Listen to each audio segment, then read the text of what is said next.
Hello, welcome to Excel Basic number 1. In this video, I'm going to show you how to do some basic editing with Excel. So when you open an Excel icon, you will have this blank worksheet. This worksheet have 3 worksheet tab. You can edit. You can do sheet number 1, 2, or 3. And in the top, you have Excel ribbon, which has a lot of function group that we can use.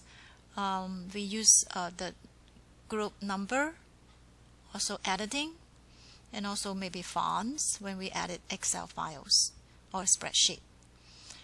We also use the insert ribbon, insert tab, and also formula tab. Okay, so to begin with, let's look at how Excel files are organized. When you open up this Excel blank Excel worksheets, you will be presented with like a big table. Each of these cells have names on it. The columns are named by A, B, C, D, E. The rows are named by 1, 2, 3, 4, 5. And so each cell is named by its column name and row name. So the first one is called A1, and you can find its name in here in the name box. And this one is called C2. The name is here. When you enter something in the cell, it would show up in this formula bar. So if I do 1, the content will show up in this formula bar. 2, so you can use Excel as just like a text table to enter text. But Excel actually can do calculation. So if you want to let Excel know that you are going to enter formula, you enter your input by equal. And then if you want to do some calculation, you can do 2 plus 3. Excel will recognize that this is not a text anymore, this is a formula, and then if you press enter, it actually would calculate that. You can also refer to another cell. So for example, if I click on that and I say equal to whatever that is in C1, okay, so that would means in this cell I want to get the content of C1, and if you press enter, it would copy whatever that is in C1 over here. If you change C1 to 7, this would be changed also. And if you move this around, you can move the cell around by put the cursor until the move handle happened with this thin cross with arrows, and then you can move them around. And the formula still stay the same. And even if you move this formula still stays the same. So we always refer to cell instead of typing actual values. So let's delete all this. And we're going to enter our input. So enter input like this in your Excel spreadsheet. Monthly expenses.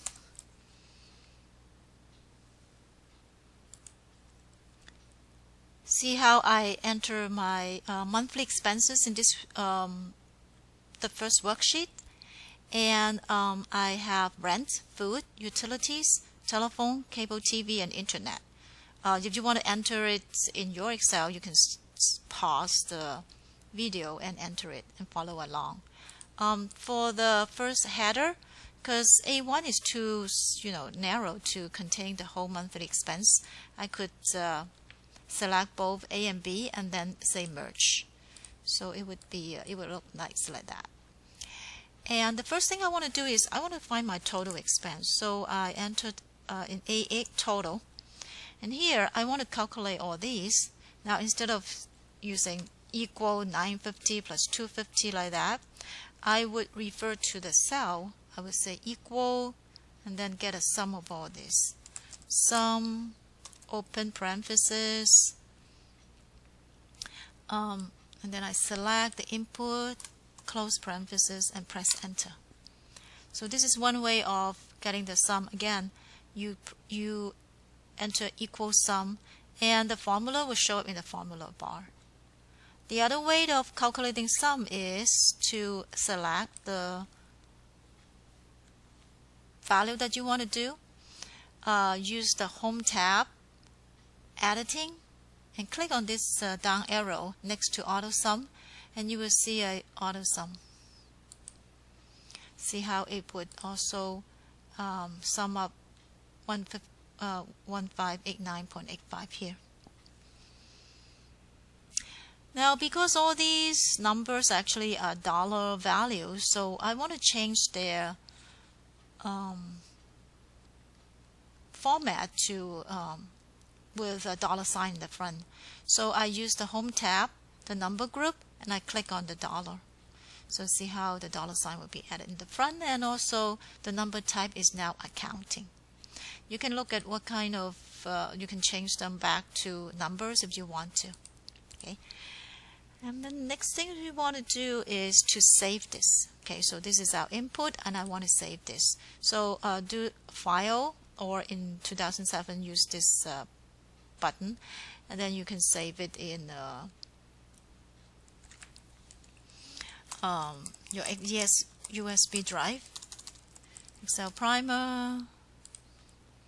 Okay, and after you save it, you can open it back up to make sure that you can do it.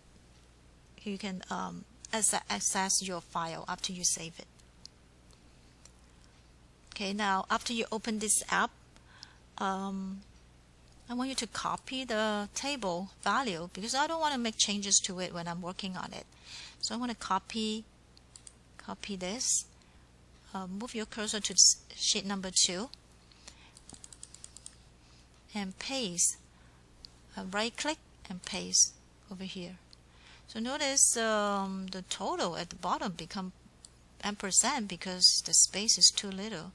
So what you can do is give it more space and it will show up. And the next things I want to do is to show you how you can actually move this data around. If you move your cursor at the edge of the group of cell, you can actually move it and put it over here. Move it and put it over here. So see if you can do that. Okay, so let's go back to the new, and you can do undo. So you move back to the original place. Let's work on sheet number 2 where you want to do some calculation. So after you do your total, you want to actually find out what percentage of each particular expense is in relation to your total expense. So you want to divide 950 by 1589.85 and put it in C2, right? So to do that, I do equal, because this is a formula, and instead of entering the number, I should refer to the cell B2, and I want to divide by B8. So this would give me the percentage of this expense over the total.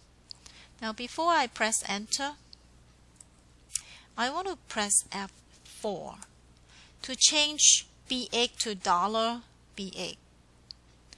The reason is I want to reuse this formula in another cell. But when I reuse the formula, I do not want B8 to change. I always want to divide by the total. No matter what the expenses is, I want to divide by the total B8. So I use F4 to change the reference to something called absolute reference. So I press enter. And then to use the same formula, I use the fill handle to copy it to all the other cell, and I change this to percentage. And that's how I build the expense table with total at the bottom and percentage at column C.